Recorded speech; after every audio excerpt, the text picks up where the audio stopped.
మీరు చిన్నప్పుడు మీ అమ్మ నాన్న మాట అందుకే కాబట్టి ఈ ఓల్డ్ టెస్ట్మెంట్ సర్వే బుక్స్తో నేను దాదాపుగా బైబిల్కి సంబంధించిన అంశాలన్నింటినీ ట్రాన్స్లేషన్ చేశాను. సోదరు జోన్ గారు, విలియమ్స్ గారు ప్రింటింగ్కి సహాయం చేశారు. మరి మీ అందరూ కూడా వాటిని మరి సద్వినియోగం చేసుకోండి. మరి బైబిల్ క్లాసుల్లో, ప్రీచర్స్ వర్క్షాప్స్లో ఇవే నేను టీచ్ చేస్తున్నాను. కాబట్టి చదువుకున్న వాళ్ళే జాగ్రత్త చేసుకుని అవి చెప్పే టైం వచ్చినప్పుడు చెప్తాను. ప్రస్తుతానికైతే మీకు అవి చెప్పను, ఎందుకంటే అవి మీకు చెప్పినా అర్థం కాదు. Old testament books, new testament books అవి బోధకులకి ట్రైనింగ్ ఇచ్చేటటువంటి ప్రీచర్ ట్రైనింగ్ వర్క్షాప్స్లో వాడుతున్నాం. మరి కాబట్టి అవి మీరు జాగ్రత్తగా ఉంచుకోండి. థ్యాంక్ యూ, వందనాలు. ఈరోజు మనకి దేవుని వాక్యం అందించాలని జాషువా గారిని ఆహ్వానిస్తున్నాం. ఆయన వచ్చి సమయాన్ని ఆయన సద్వినియోగం చేసుకుంటారు.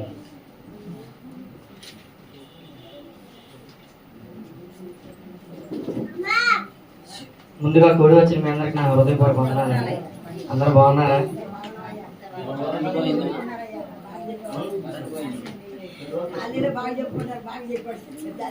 పెళ్లి ప్రసంగం బాగా ఆ పెళ్లి ప్రసంగం విని మా వదినికి మళ్ళీ పెళ్లి చేసుకోవాలనిపించిందంట. స్టేజ్ మీద ఉన్న ప్రసంగం సంగీతరావు ఏమో కట్నం అడుగుతున్నాడు. జాగ్రత్తని అంటే కట్నం అడిగితే కేజీ చేస్తాం, అది మళ్ళీ చేసుకున్నా అవునే చేసుకున్నదానికి కేజీ చేస్తాం. సరే, ఈరోజు ఒక చక్కటి అంశాన్ని మనం తెలుసుకోబోతున్నాం. దేవునికి విధేయులుగా ఉండాలి మనం అనే అంశాన్ని మనం తెలుసుకోబోతున్నాం. అపోస్తుల కార్యములు 14వ అధ్యాయము 15వ వచనం చూడండి. పేజ్ నెంబర్ 117 అండి.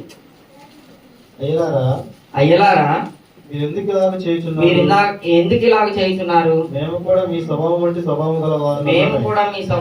స్వభావం గలవారమే, నరులమే.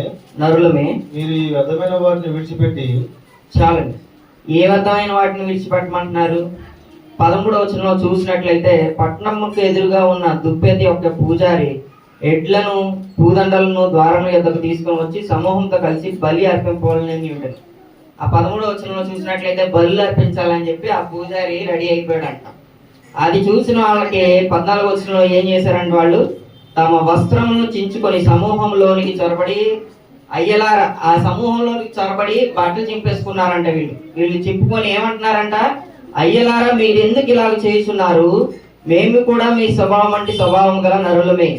మీరు ఈ వ్యర్థమైన వాటిని విడిచిపెట్టి, ఈ వ్యర్థమైన బలుల్ని ఇలాంటి వాటినన్నింటినీ విడిచిపెట్టి ఏం చేయాలంట? ఆకాశమును, భూమిని, సముద్రమును, వాటిలో ఉండు సమస్తమును సృజించిన జీవము గల దేవుని వైపు తిరగవాలని మీకు సువార్త ప్రకటించున్నాము. మనం చూసినట్లయితే ఈ సమాజంలో, ఈ భూలోకంలో ఏం చేస్తున్నారు? అన్యులు అందరూ ఏం చేస్తున్నారు? వివిధ రకమైన భక్తులు వ్యర్థమైన ఆరాధన చేస్తున్నారు. అలాగే కళ్ళుండి చూడలేని వాటిని, చెవులుండి వినలేనటువంటి విగ్రహాలని పూజిస్తున్నారు. కానీ ఇక్కడ పౌలు గారు ఏం చెప్తున్నారు? ఈ వ్యర్థమైన వాటిని విడిచిపెట్టి ఆకాశమును, భూమిని, సముద్రమును, వాటిలో ఉండు సమస్తమును సృజించిన జీవము గల దేవుని, జీవము లేని దేవుని కాదు, జీవము గల దేవుణ్ణి ఆరాధించమని చెప్తున్నారు. ఆయన వైపు తిరగమని చెప్తున్నారు. అలాగే ఎజ్రా 6వ అధ్యాయము 17వ వచనం. పాత నిబంధనలో, పాత రోజుల్లో వాళ్ళు భక్తి ఎలా చేసేవాళ్ళు అంటే, పాప పరిహారార్థ నిమిత్తము ఎలా చేసేవాడో చూద్దాం. ఎజ్రా 6వ అధ్యాయం 17వ వచనం అండి. Page number 396. మర్చిపోయారా? అన్నయ్యకి అలవాటు వచ్చేసింది, గొంతు అనట్లేదు అనుకున్నారే. పేజ్ నెంబర్ 396 అండి. ఎజ్రా 6వ అధ్యాయం 17వ వచనం. దేవుని మందిరమును ప్రతిష్ఠించినప్పుడు 100 ఎడ్లను, 200 పొట్టేలను, 400 గొర్రెలను ఇశ్రాయేలులందరికీ పాప పరిహారార్థ బలిగా ఇశ్రాయేలు గోత్రములు లెక్క చొప్పున 12 మేకపోతులను అర్పించింది. మందిరం ప్రతిష్ఠించినప్పుడు ఏం చేశారంటే, వీళ్ళు లెక్క పెట్టి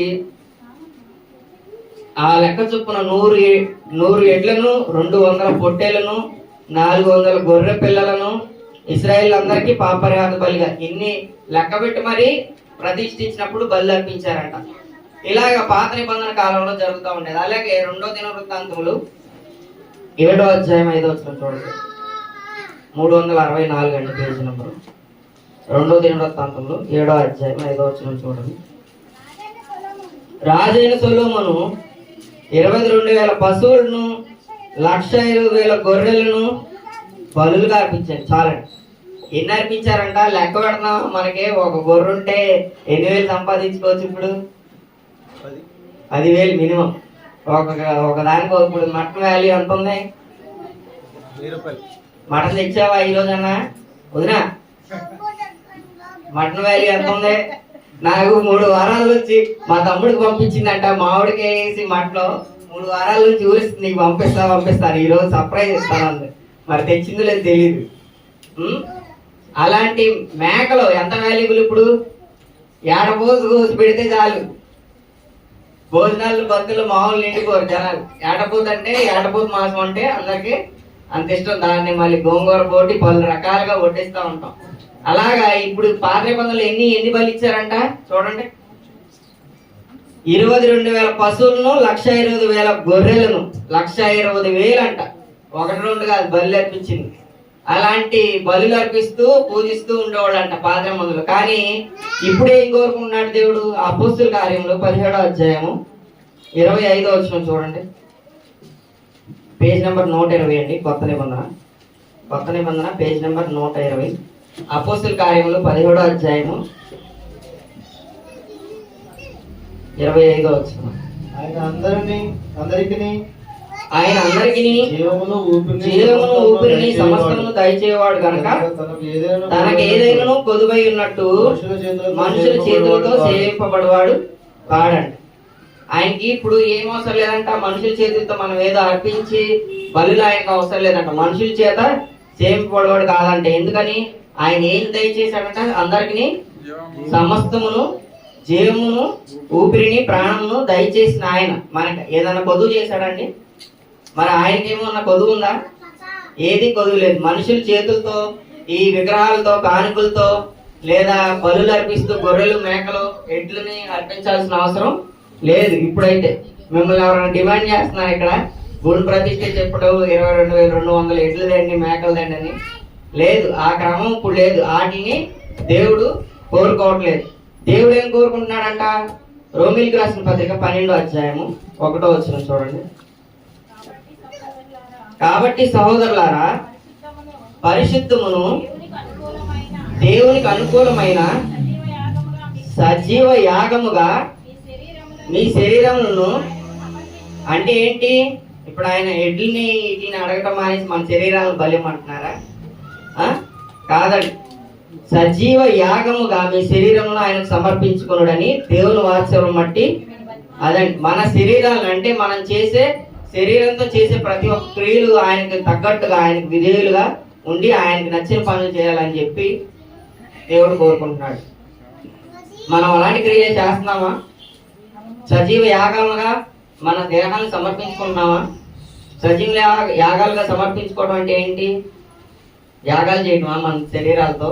లేదా గడ్డాలు పెంచుకొని ఋషులాగా మునులాగా చెట్టు కింద కూర్చొని ఏమైనా చేయటమా? శరీరాన్ని సమర్పించుకోవడం అంటే కొండ ఎక్కేసి మనం ఏమన్నా గుణదల గట్టి మీదకి వెళ్ళి మనవాళ్ళు కూడా జుట్టు గుండె గీయించుకొని ఇస్తున్నారు, జుట్టు ఇవ్వడమా? అది కాదండి దేవుడు కోరుకునేది. సజీవ యాగముగా సమర్పించుకోవడం అంటే ఏంటంటే ఎబ్రిల్కి రాసిన పత్రిక 11వ అధ్యాయం 5వ వచనం చూడండి. సారీ ఆదికాండము 5వ అధ్యాయము 21 నుంచి 24 వచనాలు చూడండి. మనం బైబిల్లో దేవునికి విధేయులుగా ఉండి దేవునికి వాళ్ళ దేహాన్ని సమర్పించుకున్న వాళ్ళని చూద్దామండి. ఆదికాండము 5వ అధ్యాయం 21 నుంచి. హనోకు 65 ఏండ్లు బతికి మెతుషల ఎన్ని ఏళ్ళు బతికాడండి?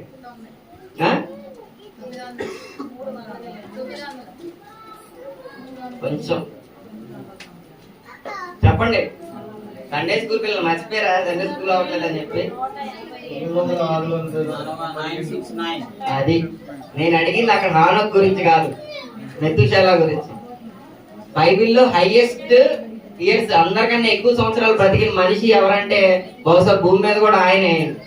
అన్నిటికన్నా అందరికన్నా ఎక్కువ సంవత్సరాలు బతికింది మెతుషల 969 సంవత్సరాలు. వాళ్ళ నాన్నగారు ఆయన కన్నా హానోక్ గారంట. హానోక్ 65 ఏళ్ళు బతికినప్పుడు మెతుషలను కన్నాడంట. వాళ్ళ అబ్బాయి మెతుషల ఆయన 969 సంవత్సరాలు బతికాడు. ఈయన 60 సంవత్సరాలకు మెతుషలను కన్నారు. ఎవరో హానోకు మెతుషలను కలిగిన తర్వాత 300 ఏళ్ళు దేవునితో నడుచుచు కుమారులను కుమార్తెలను కనెను. ఎవరితో నడుస్తూ కన్నాడంట? దేవునితో నడుస్తూ కన్నాడంట. అండ్ మనం ఏంటి, మన పిల్లలు కానీ వాళ్ళు పెంచేసరికి మనకి తల ప్రాణం తోకొస్తుందా? ఇప్పుడు రాదులే, నాకు ఇప్పుడు రాదు. పొద్దున ఫీజులు కట్టేటప్పుడు వస్తుంది. మంచి మంచి స్కూల్లో ఇప్పుడు ఇక్కడ ఏ స్కూల్ అది, పుట్టోడికి ఎల్కేజీ చదివించడానికి 45,000. మా ఇంటర్మీడియట్ ఎడ్యుకేషన్ మొత్తం అయిపోయింది 45,000తో. అవి కట్టేసరికి మా నాన్నకి ఆ రోజుల్లో చాలా కాస్ట్లీ ఎడ్యుకేషన్. ఇప్పుడు కార్పొరేట్ కాలేజీలో చదవడం అంటే ఆషామాషి కాదు, కూడంత ఖర్చు. ప్రజెంట్ 1,00,000, 2,00,000, 3,00,000 తీసేసుకున్నారు. ఏ కోర్సు స్పార్క్ బ్యాచ్ అంటారు, నీట్ బ్యాచ్ అంటారు, కొత్త కొత్త డిఫరెంట్ పేర్లు పెడుతున్నారు. దోచుకున్నోడికి దోచుకున్నంత. అన్నిటికన్నా ఏది కాస్ట్లీ అయిపోయింది ఇప్పుడు? Education, health. వీటి కోసం ఎంతైనా పెడతాం మనం. ఇన్ని సంవత్సరాలు సంపాదించి దాసిని మొత్తం తీసేసి తాకట్టు పెట్టైనా సరే, పొలాలు అమ్మైనా సరే పిల్లలు చదివిస్తున్నారు. అంత కాస్ట్లీ అయిపోయింది ఎడ్యుకేషన్. కానీ ఈయన ఏం చేశాడంట? దేవుడితో నడుచుచు ఎన్ని ఏళ్ళు నడిచాడంట? ఈయన వయసు మెతుషలానికి అన్నప్పుడేమో దేవుడితో నడిచింది ఎన్నాళ్ళు? హానోకు దినములన్నీ ఎన్నేళ్ళంట? 23 వచ్చిన చూడండి, 365 ఏళ్ళు, 365 ఇయర్స్. మనం 365 డేస్ ఉంటామా? సంవత్సరంలో ఎన్ని రోజులు?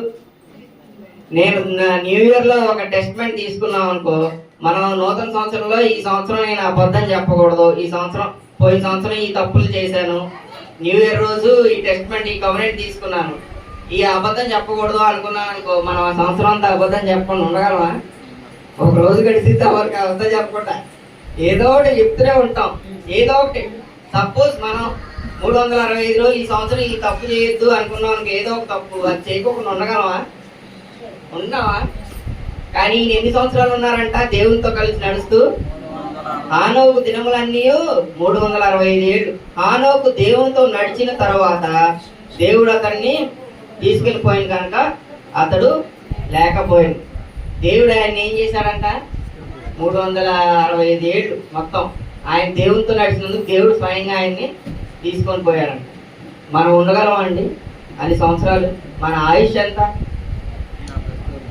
అధిక బలము నీడల 80 సంవత్సరాలు. ఆయుష్ 70 సంవత్సరాలు, అధిక బలం ఉంటే 80 సంవత్సరాలు దేవుని వాక్యంలో ఉంది. ఈయన 365 సంవత్సరాలు దేవునితో కలిసి నడిచాడంట.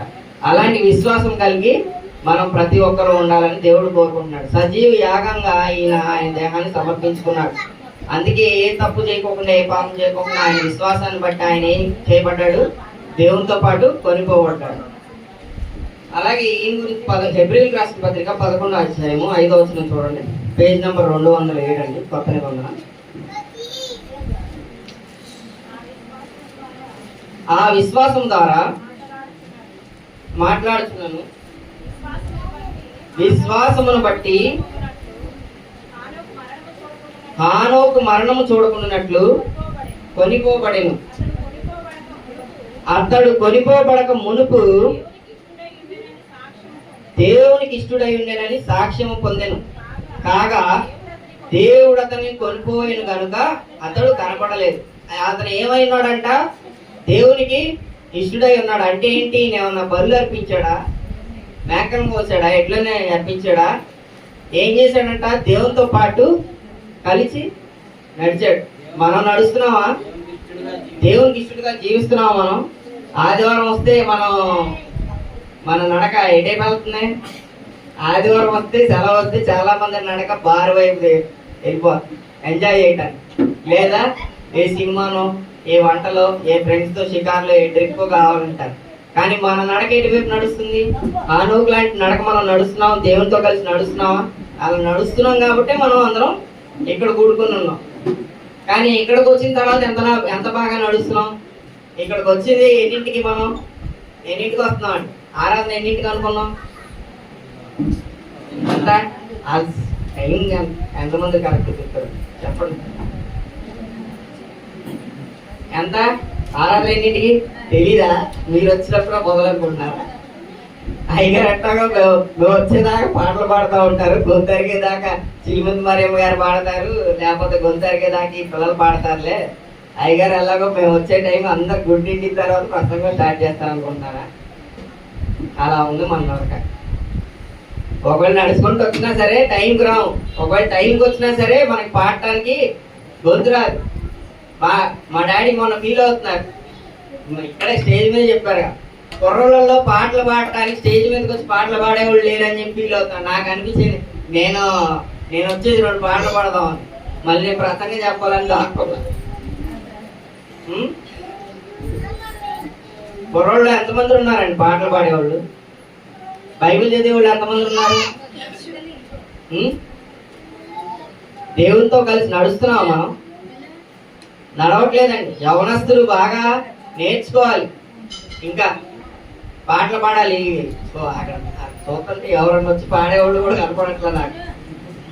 ఓ పాట పాడేదాన్ని పిలుద్దామంటే ఆ గోపి అన్న ఒకడు, సంగీతరావు అన్న ఒకడు, శ్యామన్న ఒకడు పిలవగానే వచ్చి చక్కగా పాటలు పాడటానికైనా వాక్యం చదవటానికైనా యాక్టివ్గా ఉండేవాడు. అందరు నేర్చుకోవాలండి, అందరు పాడాలండి. అలాగే వాక్యం ఎంతమందికి చెప్పగలరు? వాక్యం చెప్పడానికి ఏం కావాలండి? చదువుకుంటే, నేర్చుకుంటే చాలు. చెప్పొచ్చు ఎవరైనా, మనకి తెలిసినంత చెప్పొచ్చు. బాగా పర్ఫెక్ట్ గా, బాగా డీప్ గా వెళ్ళి చెప్పలేకపోయినా సరే ఎంతో కొంత అయినా సరే మనం చెప్పగలం నేర్చుకుంటే. ఆ సమయాన్ని మనం కేటాయించాలండి. అలాగే ఎంతమంది చక్కగా కానుకలు అర్పిస్తున్నారు? దేవుడు ఎంత ఇమ్మన్నాడు చెప్పండి. దశభాగమా? వర్ధిల్లిన కొలదా? వర్ధిల్లిన కొలది. వర్ధిల్లిన కొలది క్రమం తప్పకుండా ఇస్తున్నారా? అడగకూడదా? అడిగితే తప్ప. నేను ఎప్పుడు మామూలుగా నేను అసలు ఆ టాపిక్ ఎంచుకోను, ఎందుకంటే ఆ టాపిక్ అడిగితే మళ్ళీ ఎవరన్నా ఫీల్ అవుతారు. దాని మీద గట్టి కమాండింగ్ గా చెప్పాను అనుకో, నేను మళ్ళీ ఎవరన్నా ఫీల్ అవుతారని చెప్పి నేను ఆ టాపిక్ ఎంచుకోను. మనం చేయాల్సిన పనులు, దేవుడు మనకి ఏదైతే క్రమం ఇచ్చాడో ఆ క్రమాన్ని తప్పకుండా మనం చేయాలండి. ప్రారంభం దగ్గర నుంచి పాటలు ఏంటి, వాక్యం ఏంటి, ప్రభురాత్రి భోజనం ఏంటి, అలాగే కానుకలు ఏంటి, ముగింపు ప్రార్థన ఏంటి, ఆ క్రమాలన్నీ తప్పకుండా చేయాలి. అలా చేస్తేనే మనం దేవునికి విధేయులుగా ఉన్నట్లు. క్రమం, ఆయన ఏదైతే క్రమం ఇచ్చారో అది తప్పకుండా మనం పాటించాలి. అలాగే బైబిల్లో ఇంకా విధేయులుగా ఉన్న వాళ్ళని చూద్దాం. ఆదికాండము 12వ అధ్యాయము 4వ వచనం.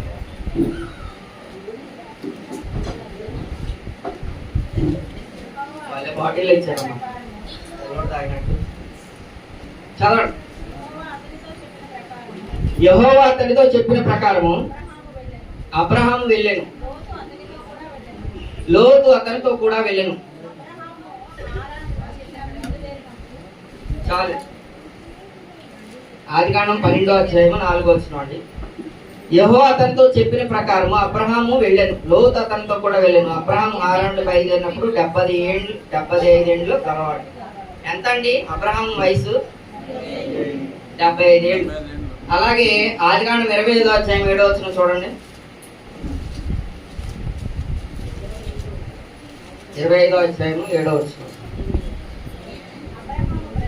అబ్రహాము బ్రతికిన సంవత్సరములు 175 ఏళ్ళు. ఆయన దేవుని మాటిని బయలుదేరినప్పుడు ఎంత ఆయన ఏజ్? ఆయన మొత్తం ఎన్ని ఏళ్ళు బతికారు? ఎన్ని సంవత్సరాలు ఆయన క్రమం తప్పకుండా నడిచారు? అందరికి క్యాల్కులేషన్స్ వచ్చి బాగా 100 సంవత్సరాలు ఆయన మాట చొప్పున నడిచాడు. మనం నడుస్తామా 100 సంవత్సరాలు? సరే 365 సంవత్సరాలకి నాకు అన్నాం, 365 రోజులు అడిగాను నేను. ఇప్పుడు 100 సంవత్సరాలు అంటున్నాను. 100 రోజులు అనుకున్న మాట తప్పుకోకుండా ఉంటామా? సెకండ్ ఉంటామా అండి? ఉంటామన్నోళ్ళు చేతులు ఎత్తండి ఎవరన్నా ఉంటే. ఎవరన్నా ఉన్నారా? నువ్వు ఉన్నావా? నువ్వు ఇంకా చిన్నపిల్లడు కాబట్టి ఇంకా స్టార్ట్ చేయలేదు నాన్న అబద్ధాలు. ఆయన మా ఊడికి వచ్చండి, ఈడే కొడతాడు వాళ్ళ అన్ననే, అన్న కొట్టాడని ఏడుస్తాడు. మా ఊరుడు కాదు.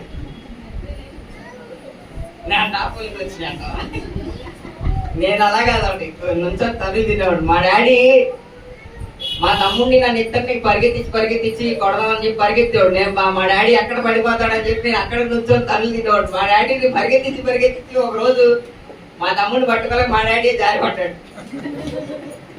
మా తమ్ముడు మాత్రం దొరకడు, నేను మాత్రం దొరికి మా తమ్ముడి నేను ఇద్దరే కలిపి నేనే తినేవాడు తల్లి. మా అమ్మేమో నువ్వేంట్రా పనులు, ఈ పెద్దోడు ఒకడు తగిలి తప్పే జరగడం, ఆడే నుంచి అన్ని పనులు తింటా ఉంటాడు అని. ఏం చేస్తాం మరి, పెద్దోడికి తప్పదు.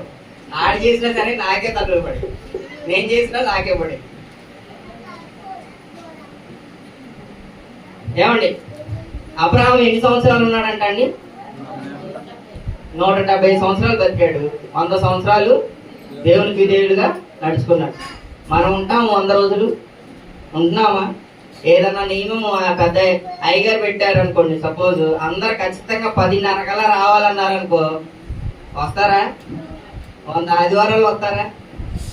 పోనీ సంవత్సరానికి 52 ఆదివారాలు ఉంటాయి. ఈ సంవత్సరం ఉన్నా ఖచ్చితంగా అందరు టైంకి రండి అమ్మా అంటారు ప్రతి సంవత్సరం స్టార్టింగ్ లో. మనం ఎండాకాలం వస్తుంది 9:30కి పెట్టుకుందాం అమ్మా టైంకి రండి అంటారు. వస్తున్నావా?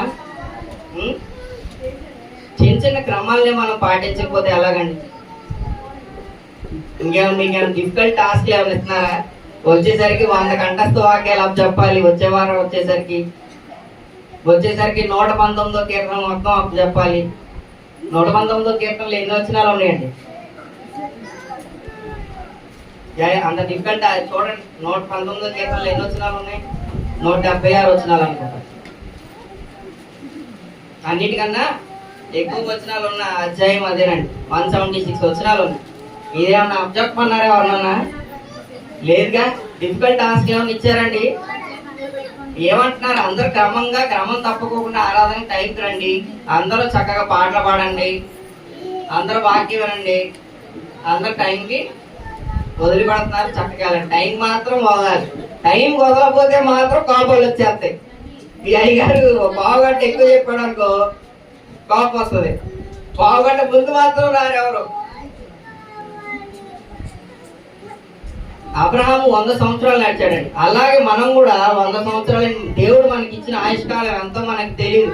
మనకిచ్చిన ఆయుష్కాలం అంతా మనం దేవుని క్రమాన్ని పాటిస్తూ క్రమం తప్పకుండా నడవాలండి. అలాగే ఇంకొకరు మనం చూద్దాం. 1 రాజులు 15వ అధ్యాయం 4వ వచనం చూడండి. పేజ్ నెంబర్ 295 అండి.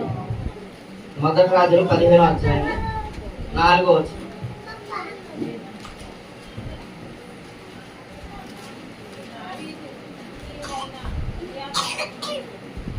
దావీదు హిత్తీయుడైన ఊరియా సంగతి ఎందుకు తప్ప తన జీవిత దినములన్నీ, చూడండి అది అండర్లైన్ చేసుకోండి. ఎన్ని దినాలంటండి? దావీదు ఒక విషయంలో తప్ప తన జీవిత దినములన్నీ యెహోవా దృష్టికి యథార్థంగా నడుచుకొనుచు యెహోవా అతనికి ఇచ్చిన ఆజ్ఞలలో దేని విషయమందును తప్పిపోకుండాను గనుక. ఎన్ని విషయాలు అంటండి? ఆజ్ఞలు అన్ని విషయాల్లో అంట. యెహోవా దృష్టికి యథార్థంగా నడుచుకొనుచు అతనికి ఇచ్చిన ఆజ్ఞలు అన్ని విషయంలో. ఎన్ని దినములు అంటండి? తన జీవిత దినములన్నీ. ఒక విషయంలో తప్ప తన జీవిత దినములన్నీ దేవుడిచ్చిన ఆజ్ఞలో ప్రతి ఒక్కటి తప్పకుండా ఫాలో అయ్యాడంట. అలా మనలో ఎవరైనా ఉంటున్నామండి? ఉండలేమండి.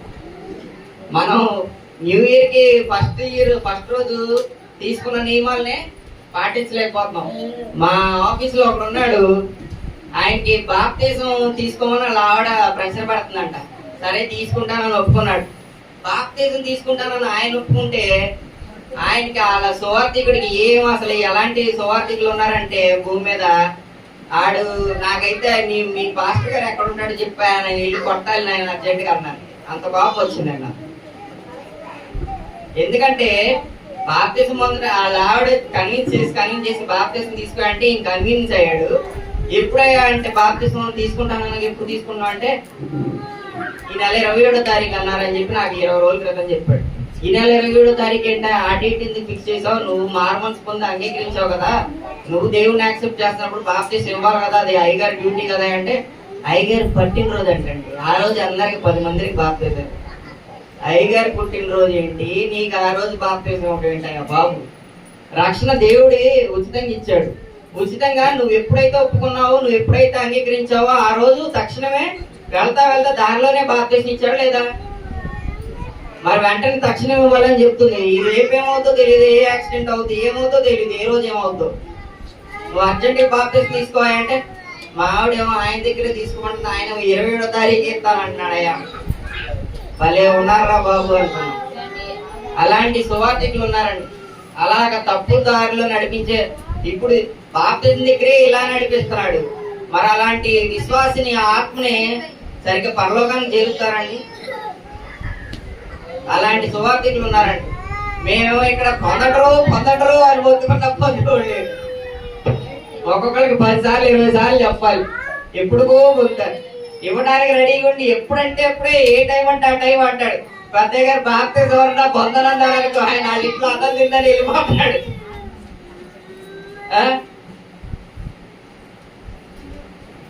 ఆడుకుంటున్నారండి విశ్వాసంతో, సరిగ్గా లేదు. బయట క్రమం తప్పకుండా మనం పాటించాలి.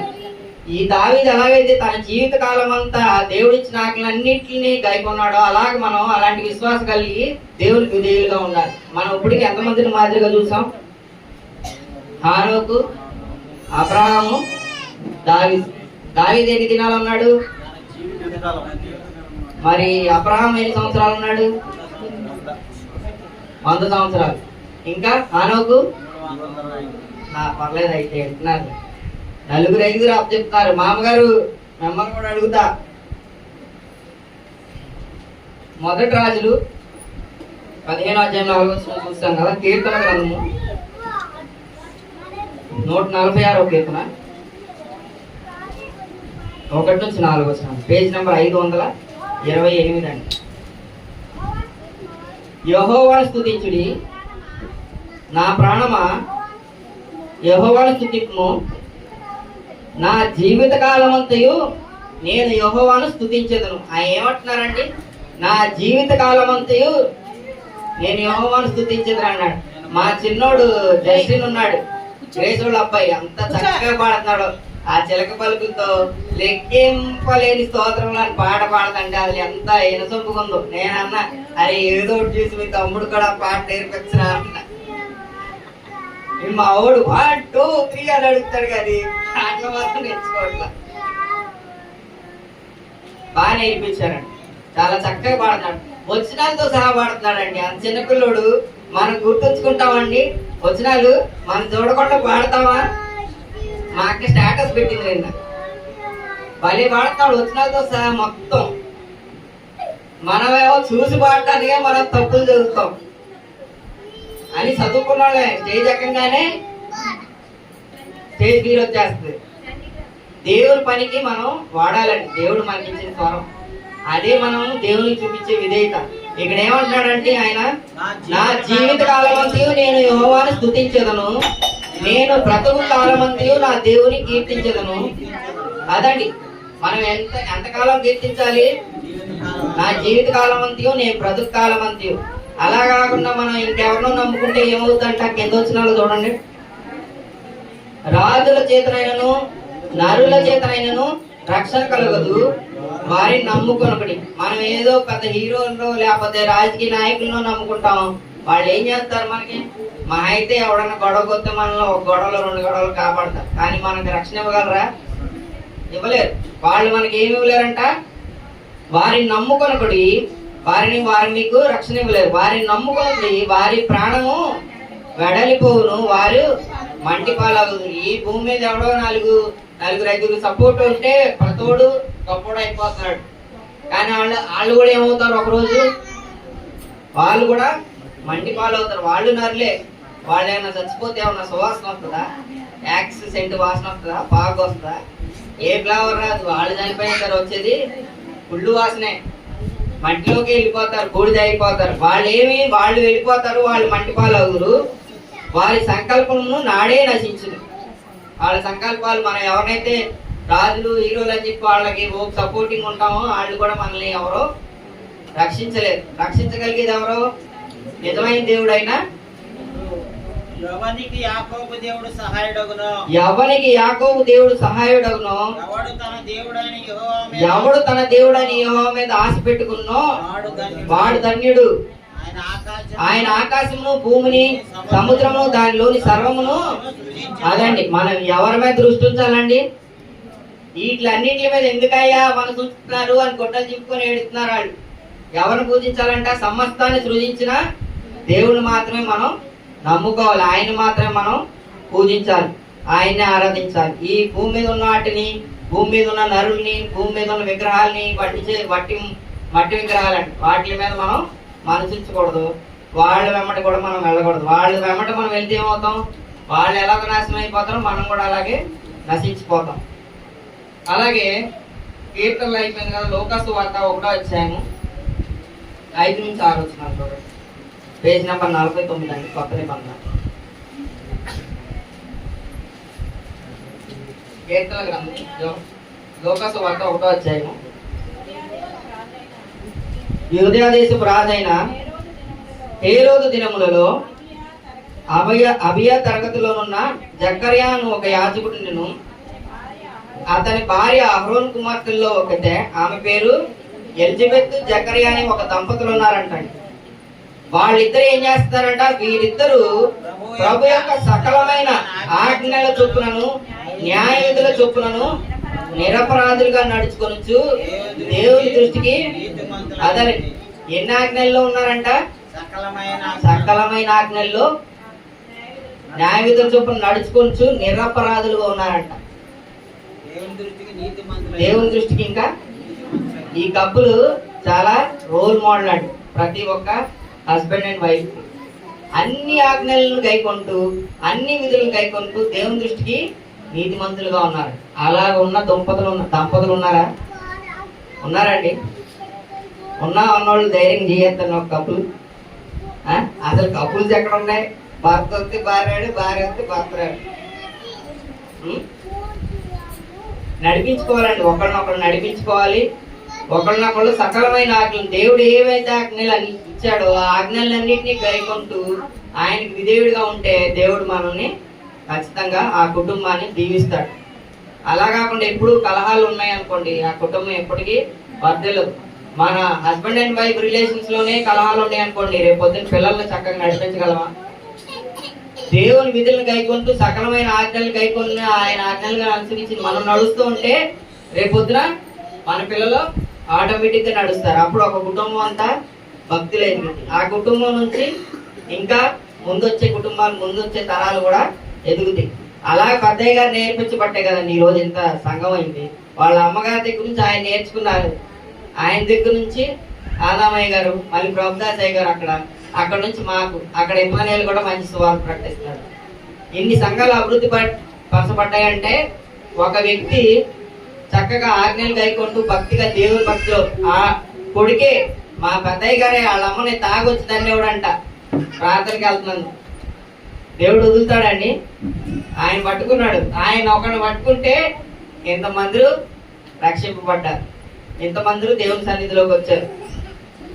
అలాగా ప్రతి ఒక్క కుటుంబం సకల విధమైన ఆజ్ఞలు అన్ని దేవుడు ఏదైతే ఆజ్ఞలు ఇచ్చాడో ఆ ఆజ్ఞలన్నింటినీ గైకొని వాటిని అనుసరించి నడిస్తే మనం కూడా వీళ్ళలాగే నీతిమంతులుగా తీర్చబడతాం.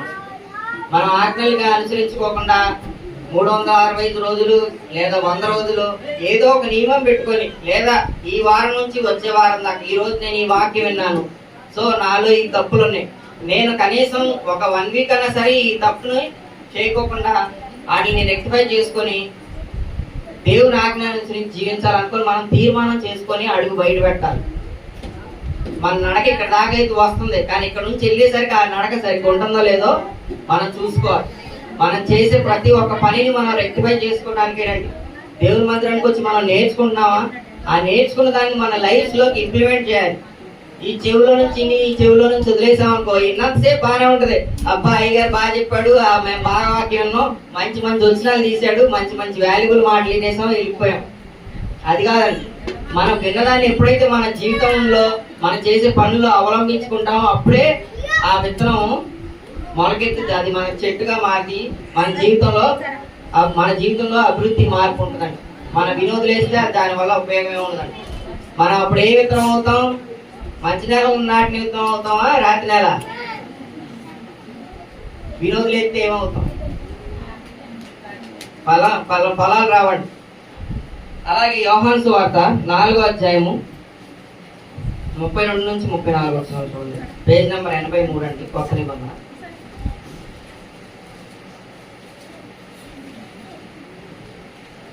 యోహాను సువార్త 4వ అధ్యాయం 32 నుంచి 34 వచనాలు. అందుకు ఆయన భుజించుటకు మీకు తెలియని ఆహారము నాకున్నదని వారితో చెప్పగా, ఈ శిష్యులు ఏమనుకుంటున్నారంటే, యేసు ప్రభు వారు భుజించడానికి మీకు తెలియని ఆహారం నా దగ్గరే ఒకటి ఉందన్నారంట. వీళ్ళు ఏమనుకున్నారు? వీళ్ళు చేపలు పట్టేవాళ్ళుగా చేపలు అనుకుంటున్నారు. ఏమనుకుంటున్నారు? చేపల మటన చిట్ల ఏదో యేసు ప్రభు వారి దగ్గర మాకు తెలియకోకుండా ఏదో ఆహారం ఉందనే వాళ్ళు అనుకుంటున్నారంట. అప్పుడు శిష్యులు ఏమంటున్నారంట? శిష్యులు ఆయన భుజించడానికి ఎవడైనా ఏమైనా తెచ్చినేమో అని ఒకరితో ఒకరు చెప్పుకున్నారు.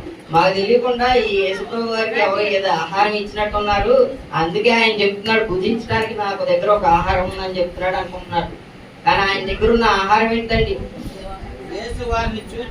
యేసు వారిని చూచి నన్ను పంపిన వారి చిత్తము నెరవేర్చుటయు ఆయన పని తుదముట్టించుటయు నాకు ఆహారమై ఉన్నది. ఎంత గొప్ప మాట అండి! అసలు ఆయన ఒక మిషన్ మీద వచ్చాడంట. ఆ మిషన్ ని ఎంత గట్టిగా చెప్తున్నారు చూడండి. నన్ను పంపిన వాని చిత్తము నెరవేర్చుటయు ఆ పని తుదముట్టించుటయు, ఆ పని నెరవేర్చడం, దాన్ని కంప్లీట్ చేయడం, అదే నాకు అదండి ఆహారంగా భావించాలి. మనం భావిస్తున్నాం అలాగా. మనకు ఆహారం అంటే ఏంటి? మన వాసన రావాలి. నేను ఏదన్నా చేయమని అనుకో, దాంట్లో కొత్తిమీర ఎక్కువ వేయమంట. ఎందుకు? మంచి టేస్ట్ ఉంటుంది, మంచి వాసన వస్తుంది. మింట్ లీవ్స్ వేస్తే, మింట్ లీవ్స్, కొరియాండర్ లీవ్స్ వేస్తే.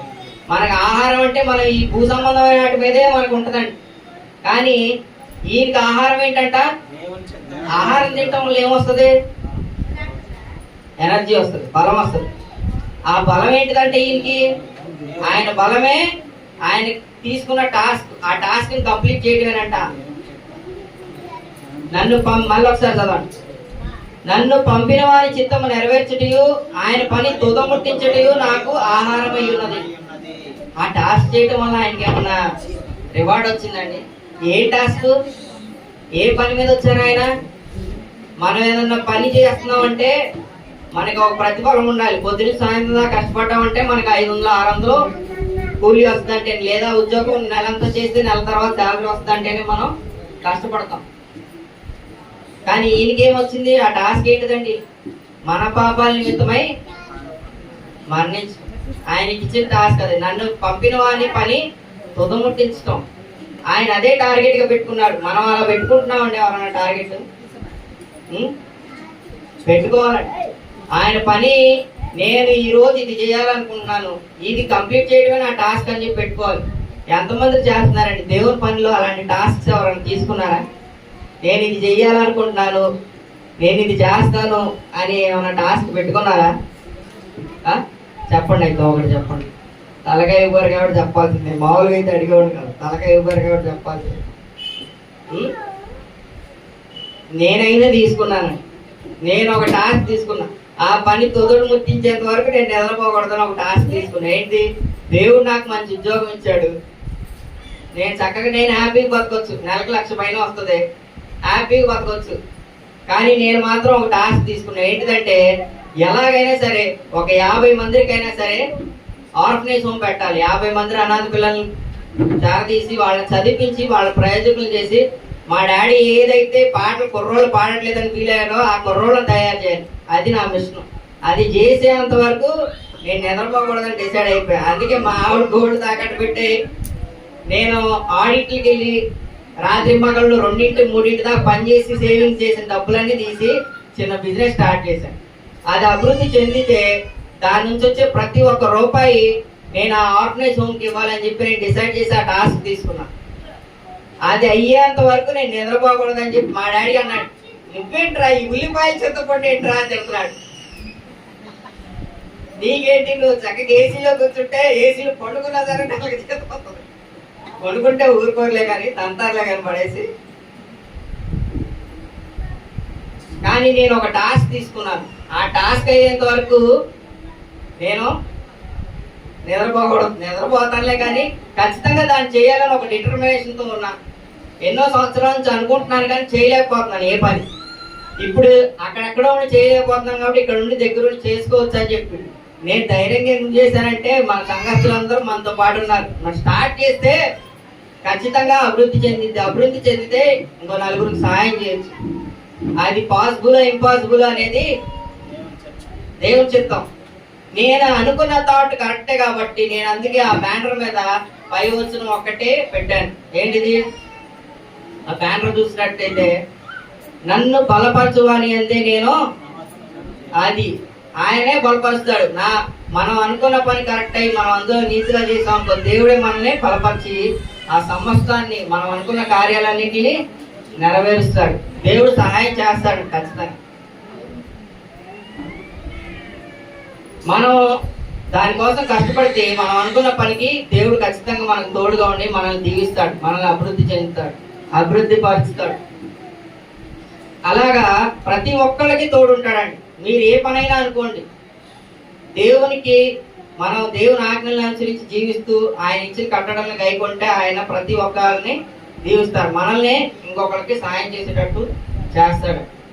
అలాగే మీరు అందరూ ఉండాలని కోరుకున్నాను. ఇంకా కింద వచ్చిన చూడండి, యోహాను సువార్త 17వ అధ్యాయము 4వ వచనం చూడండి.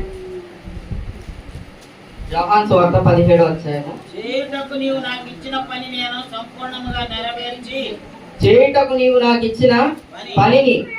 సంపూర్ణంగా నెరవేర్చి భూమి మీద నిన్ను మహింపరిచితిని. అదండి, ఈయన ఏం చేశారంట, యేసుప్రభు వారు ఏం చెప్తున్నారు? చేయుటకు నీవు నాకు ఇచ్చిన పనిని నేను సంపూర్ణంగా నెరవేర్చి భూమి మీద నిన్ను మహింపరిచితిని. తండ్రి, లోకము పుట్టక మునుపు నీ యొద్ద నాకు ఏ మహిమ ఉండేనో ఆ మహిమతో నన్ను ఇప్పుడు నీ యొద్ద మహిమపరచు. చూడండి, ఆ వచనంలో ఎంత డెప్త్ ఉందో చూడండి. లోకం పుట్టక మునుపు అంట, ఈ సృష్టిని సృజింపబడక మునుపు ఆయన అక్కడ మహిమలో ఉన్నారంట. అంతటి మహిమలో ఉన్న ఆయన ఒక టాస్క్ తో వచ్చారు. ఆ టాస్క్ నే ఆహారంగా భావించి టాస్క్ కంప్లీట్ అయ్యేటమే ఆయన ఆహారం అంట. ఆ టాస్క్ ని కంప్లీట్ చేయడానికి ఆయన మహిమలో ఉన్న ఆయన ఎక్కడికి వచ్చారు? భూమి మీద ఎలా పుట్టారండి? పశువుల పాకలో ఏమీ లేని వారుగా పుట్టారు. మన పాపాల నిమిత్తమై మనల్ని రక్షించడం కోసం మన పాపాల నిమిత్తం ఆయన శిలువ మీద శ్రమలు అనిపించారు. ఆ మహిమను వదిలేసుకొని ఇక్కడికి వచ్చి భూమి మీద ఏమీ లేని వాళ్ళగా పశువుల పాకలో పుట్టారన్నమాట. పశువుల పాకలో పరుండ పెట్టి చదవండి. చేయుటకు నీవు నాకు ఇచ్చిన పని నేను సంపూర్ణంగా నెరవేర్చి భూమి మీద నిన్ను మహింపరిచితిని. తండ్రి, లోకము పుట్టక మునుపు నీ యొద్ద నాకు ఏ మహిమ ఉన్నదో ఆ మహిమతో ఇప్పుడు నన్ను నీ యొద్ద మహిమ పరచుము. అదండి, మనకు ఏదైతే దేవుడు ఇచ్చాడో ఆ టాస్క్ ని మనం కంప్లీట్ చేసాం అనుకోండి, దేవుడు మనల్ని కూడా ఆ మహిమలో ఉంచుతాడు. మనకి ఏముంది? పరలోక రాజ్యము లో మనకు ఒక సీట్ కన్ఫర్మ్ అయింది. మనకి ఏదైతే దేవుడు ఆజ్ఞ ఇచ్చాడో వాటన్నింటినీ గైకుంటే మనం కూడా ఆ మహిమలోకి ప్రవేశిస్తామండి.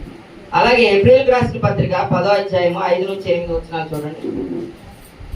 పేజ్ నెంబర్ 205 అండి. కాబట్టి ఆయన ఈ లోకమునందు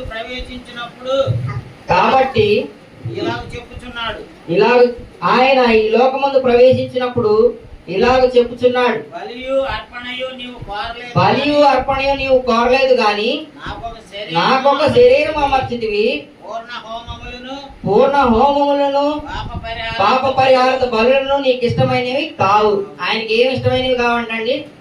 మన భూమి మీద చేస్తూ ఉంటాం కదా, పాప పరిహార బలులు, పూర్ణ హోమాలు, ఇవన్నీ ఆయనకి ఇష్టమైనవి కావంట. అప్పుడు నేను గ్రంథపు చుట్టలో నన్ను గూర్చి వ్రాయబడిన ప్రకారము దేవా నీ చిత్తము నెరవేర్చుటకు ఇదిగో నేను వచ్చి ఉన్నానంటిని. అదండి ఆయన చిత్తాన్ని నెరవేర్చడానికి, ఆయన మహిమపరచడానికి దేవుడు మనల్ని సృజించాడు. అది మనం ఎరిగి ఈ బలులు అర్పణలు భూ సంబంధమైన కార్యాలు చేయకోకుండా ఏం చేయాలంట? 8వ వచనం చదవండి. బలులు అర్పణలు పూర్ణ హోమములు పాప పరిహార బలులను నీవు కోరలేదనియు అవి నీకు ఇష్టమైనవి కావనియు పైన చెప్పిన తర్వాత ఆయన నీ చిత్తము నెరవేర్చుటకు ఇదిగో నేను వచ్చి ఉన్నానని చెప్పుచున్నాడు. ఇవన్నీ ధర్మశాస్త్రం చొప్పున అర్పింపబడుచున్నవి. ఆ రెండవ దాన్ని స్థిరపరచుటకు మొదటి దాన్ని అదండి బలులు అర్పణలో ఏం లేదు. ఇప్పుడు ఏం పాట ఉంది మనకి? బలి అర్పణ కోరలేదు దేవుడు. ఆయన ఇప్పుడు ఆయన కోరట్లేదు. ఆయన ఏం కోరుతున్నాడు? సజీవ యాగంగా చేయుటకు నీవు నాకు ఒక శరీరాన్ని అమర్చిదిగా వచ్చిన స్టార్టింగ్ లో ఆ శరీరంతో మనం దేవుని మహిమపరచాలి. బలులు అర్పణ ఆయన కోరట్లేదు. అది మనం తెలుసుకొని మనకి ఇచ్చిన దేహాన్ని మనం ఆయన కొరకు వాడాలి. అపోస్తుల కార్యములు 21వ అధ్యాయము 12-13 వచ్చినారండి. పేజ్ నెంబర్ 124 అండి, కొత్త నిబంధన. అపోస్తుల కార్యములు 21వ అధ్యాయము 12-13 వచ్చినారండి. ఈ మాట విన్నప్పుడు మేమును అక్కడ వారిను యెరూషలేమునకు వెళ్ళవద్దని బతిమాలింటిమి. ఏ మాట విన్నారంట? ఈయనకి అక్కడ హాని కలుగుద్దని చెప్పి, అక్కడ ఏదో హాని ఉందని చెప్పి పౌలు గారిని బతిమాలుకుంటున్నారంట ఆయన సంఘస్థులు, తెలిసిన వారందరూ. పౌలు ఇదెందుకు మీరు ఏడ్చి నా గుండె బద్దలు చేసేదిరేలా? నేనైతే ప్రభు అయిన యేసు నామము నిమిత్తము యెరూషలేములో బంధింపబడుటకు మాత్రమే గాక చనిపోవుటకును. అదండి శరీరాన్ని ఏదైతే అమర్చాడో ఆ పని దేవుని పనికి వాడాడు ఆయన. ఆ శరీరాన్ని దేవుని పనికి వాడినందుకు ఆ శరీరాన్ని చంపాలని చెప్పి చూస్తున్నారు. అప్పుడు ఆ సంఘస్థులు ఏం చేస్తారంట? అయ్యా నువ్వు వెళ్ళొద్దయ్యా అని చెప్పి బతిలాడుకుంటున్నారు. అప్పుడు పౌలు గారు చెప్పిన మాట ఏంటండి? మీరు ఎందుకు ఏడ్చి నా గుండె బద్దలు చేస్తున్నారు? ఆయన గుండె బద్దలయ్యే దేనికి? అక్కడికి వెళ్తున్నాను, అమ్మో నన్ను ఏదో చేసేస్తారు అని చెప్పి ఆయన గుండె బద్దలు అవట్లా. వీళ్ళు బాధ చూసి మీరు నా గుండె బద్దలు ఎందుకు చేస్తున్నారు అంటున్నారు. నేనైతే ప్రభు అయిన యేసు నామము నిమిత్తము యెరూషలేములో బంధింపబడుటకు మాత్రమే గాక చనిపోటకును. అదండి బంధింపబడటానికి కదా, వాళ్ళు పట్టుకుంటారని కదా, వాళ్ళు చంపుతారని నాకు తెలిసినా సరే నేను దేవుని పని చేస్తాను, నేను దానికి కూడా సిద్ధంగా ఉన్నాను అంటున్నాడు. అలాగే ఎవరన్నా సిద్ధంగా ఉన్నారండి? పౌలు గారు చెప్పినట్టు ఎవరైనా చెప్పగలరా? నన్ను బంధించడమే కాదు, నా ప్రాణం తీసినా సరే నేను దేవుని పని చేస్తానని చెప్పి చెప్పగలిగే వాళ్ళు ఉన్నారండి? అలాంటి పౌలు గారి విశ్వాసం కలిగి ప్రతి ఒక్కరు ఉండాలండి. ప్రతి ఒక్కళ్ళు ధైర్యంగా దేవుని పని చేయాలి. ఎక్కడికి వెళ్తే అక్కడ ఏ రూట్ కాడ పాటలు పాడే బ్యాచ్ ఉన్నారు. ఏంటి అక్కడికి వెళ్తే వాళ్ళ నియమాలు వేయనుకో, ఓకే అని చెప్పి సైలెంట్ గా వాళ్ళలో కలిసిపోయి మళ్ళీ వచ్చేస్తాం. అలాగే నామకార్థ క్రైస్తవులాగా ఉండకూడదండి. అవసరమైతే దేవుని పని నిమిత్తము పౌలు గారి లాగా ప్రాణాలు సైతం అర్పించడానికి సిద్ధపడాలండి. అలాంటి క్రైస్తవులు నిజమైన క్రైస్తవులాగా ప్రతి ఒక్కరు ఉండాలండి. యాకోబు పత్రిక 4వ అధ్యాయం 7వ వచనం చూడండి.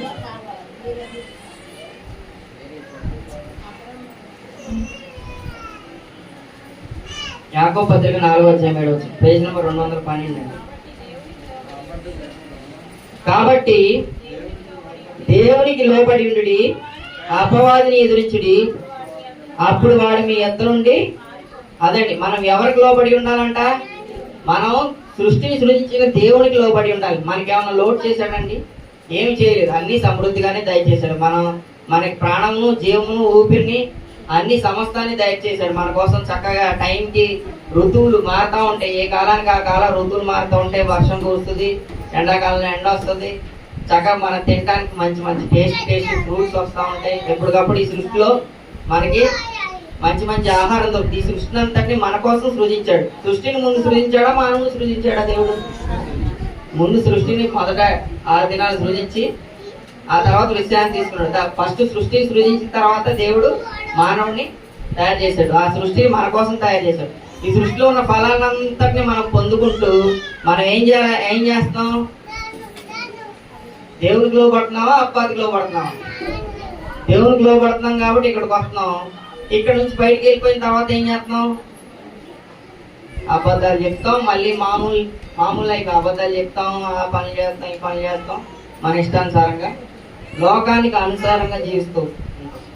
అలా ఉండకూడదు. మనం దేవునికి లోబడి ఉండాలి ఎప్పుడు. కాబట్టి దేవునికి లోబడి ఉండడి, అపవాదిని ఎదిరించడి. అప్పుడు వాడు మనం ఎదిరిస్తే అపవాది పారిపోతాడండి. 1 తిమోతి 6వ అధ్యాయము 7వ వచనం చివరిగా చూడండి. పేజ్ నెంబర్ 192 అండి. 1 తిమోతి 6వ అధ్యాయం 7-8. మనం ఈ లోకంలోనికి ఏమీ తేలేదు, దీనిలో నుండి ఏమీ తీసుకొని పోలేము. అన్నవస్త్రములు గర్వారమైంది. అదే ఏముంటే మనం తృప్తి పొందాలంటే మనకి ఇంకేదో లేదు అని చెప్పి కాదు. అన్నవస్త్రాలు ఉంటే చాలు, వాటితో మనం తృప్తి పొందాలంట. ఎందుకని? చదవండి మళ్ళీ ఒకసారి వచ్చి. మనం ఈ లోకంలోనికి ఏమీ తేలేదు, దీనిలో నుండి ఎవరైనా తీసుకెళ్ళగలరా? మీరు ఇల్లు కట్టి ఉంటారు, వాళ్ళు ఇల్లు కడితే దాని నుంచి ఒక ఇల్లు కన్నా తీసుకెళ్ళగలమా? పోనీ వస్తా ఏమైనా తెచ్చామా?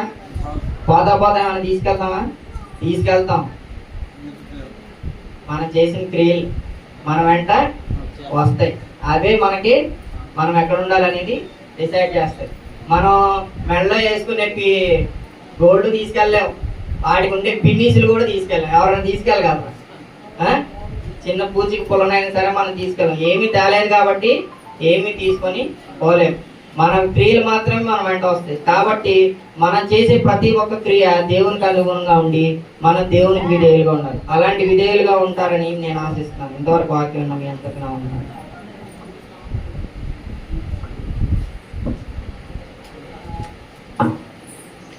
ఒక 5 నిమిషాలు వదిలేసాడండి నన్ను చూసి. ఎనివే దేవుని స్తోత్రం. ఏమైనా అర్థమైందా? ఏం చెప్పాడు ఆయన సబ్జెక్టు? అమ్మగారు అయ్యగారులు ఎలాగో వినర్లే, వాళ్ళు ఎలా పట్టించుకోరు, పాటించరు. మీరైనా చెప్పండి, ఏం చెప్పారు?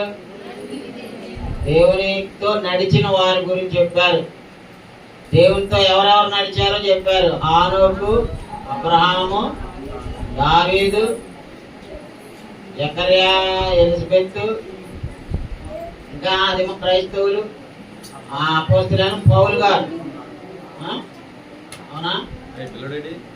అపోస్తలులైన పౌలు గారు, అపోస్తలు ఎలాగా అయ్యా చనిపోయారు తెలుసా? అందరూ హతసాక్షులే, ఒక్కరు కూడా సుఖంగా బతికిన లేరు. కాబట్టి మనం కూడా దేవుని కొరకు, దేవుని చిత్తాన్ని నెరవేర్చే కొరకు బతకాలి. నా జీవితకాలం అంతా నేను యెహోవాను స్తుతించేదాను. వారంలో 2 గంటలే దేవుణ్ణి స్తుతించడానికి రావట్లే. మనం ఓన్లీ 2 అవర్స్, 162 గంటల్లో 2 గంటలు కూడా తిన్నగా ఇవ్వట్లే దేవునికి. వాళ్ళు లైఫ్ టైం మొత్తం ఇచ్చేసారంట. హానోకు 300 సంవత్సరాలు దేవునితో నడిచాడు. అబ్రహాము 100 సంవత్సరాలు దేవునితో నడిచాడు. దావీదు ఒక్క యూరియా భార్య విషయంలో తప్ప ఆయన బ్రతుకు దినములన్నీ దేవుని చిత్తాన్ని నెరవేర్చారు. యేసు ప్రభు వారు ఏమన్నారు? నా లాస్ట్ లో చదివించారు కదా, హెబ్రీ పత్రిక 10వ అధ్యాయం 5వ వచనం. ఆ రెఫరెన్స్ ప్రభు గురించి. యేసు ప్రభు వారు తన శరీరాన్నే మన కొరకు ఆ బలిగా అర్పించారండి. కాబట్టి దేవుని కొరకు అర్పించాలి, దేవుని కొరకు జీవించాలి. సో మన న్యూ ఇయర్ రెజల్యూషన్స్ తీసుకుంటాం, కానీ ఒక వారం కూడా దాన్ని పాటించాం. మనం ఏదైతే అనుకుంటామో ఆ ప్రకారంగా లైఫ్ టైం దేవునికి మనం ఉడంబడికగా జీవించాలి. యాషువ గారు అక్కడ ఆ ప్రాచార్య కొట్టు పెట్టడం మాకు ఎవ్వరికి ఇష్టం లేదు. మా కోడలకు కానీ నాకు కానీ మా ఇంట్లో ఎవ్వరం ఓకే చేయాల. ఆయన నన్ను కన్విన్స్ చేయడానికి చాలా కష్టపడ్డాడు. ఇప్పుడు కన్విన్స్ అయ్యా. ఎందుకంటే ఆయన చెప్పాడు కదా, ఎందుకోసం అంటే ఆయన బిజినెస్ స్టార్ట్ చేసింది ప్రీచర్స్కి సహాయం చేస్తానన్నాడు. చదివించుకోలేక ఆ తల్లిదండ్రులు లేని వాళ్ళే కాదు బాబు, తల్లిదండ్రులు ఉండి కూడా పిల్లలు చదువులు చదివించుకోలేక పనులకు పంపించేవాళ్ళు ఉన్నారు. పేద పిల్లలకి సహాయం చేయడం మంచి ఉద్దేశమా, తప్పుడు ఉద్దేశమా? అందులో ఏమైనా స్వార్థం ఉందా? అది నా బ్లడ్లోనే లేదు, మా వంశంలోనూ లేదు ఆ స్వార్థం అనేది. కాబట్టి ఆయన దాన్ని డెవలప్ చేసుకుంటే, అంటే అది ఎలా డెవలప్ అవుద్ది?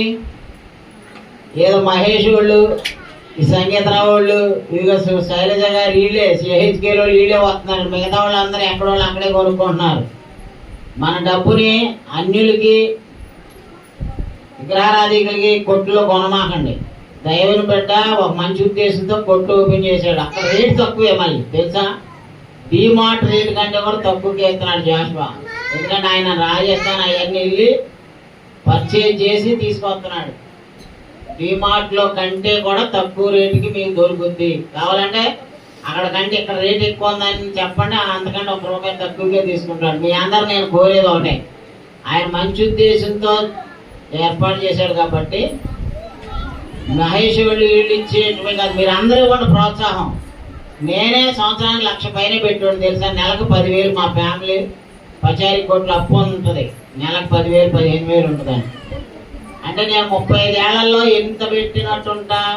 దాదాపు సంవత్సరానికి 1,15,000-20,000 కంటే ఎక్కువ పెట్టాను. 35 ఏళ్లలో 35 లక్షలు పెట్టే ఉంటాయి. అంటే తినకుండా కూడా బతుకుతామా? ఉప్పులు, పప్పులు, బియ్యం ఇవన్నీ నూనెలు తప్పదు కదండి. సో ఒకసారి 1,000 కొనలేకపోవచ్చు. రోజువారీగా అయినా సరే, వారానికి ఒకసారి అయినా సరే మీరు మందంటూ ఉంది. అది క్రీస్తు సంఘం పేరు పైన కూడా మనం తీసుకున్నాం. సో మంచి ఉద్దేశాన్ని మీరు బలపరచడానికి కోరుతున్నాం. అర్థమైనా? మీ డబ్బు లేదు లాక్కోవడానికి కాదు. అసలు I don't need that business.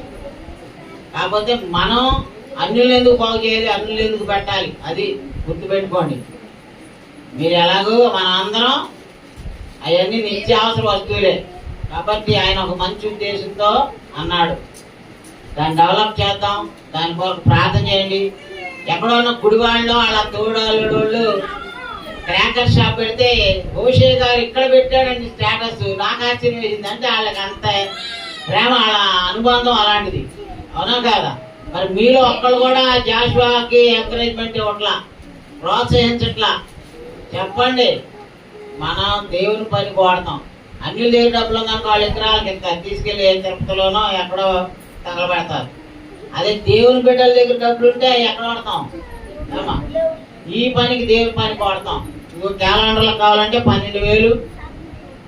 మరి వాళ్ళు దేవుని పనికి సహాయం చేశారండి. అర్థమవుందా?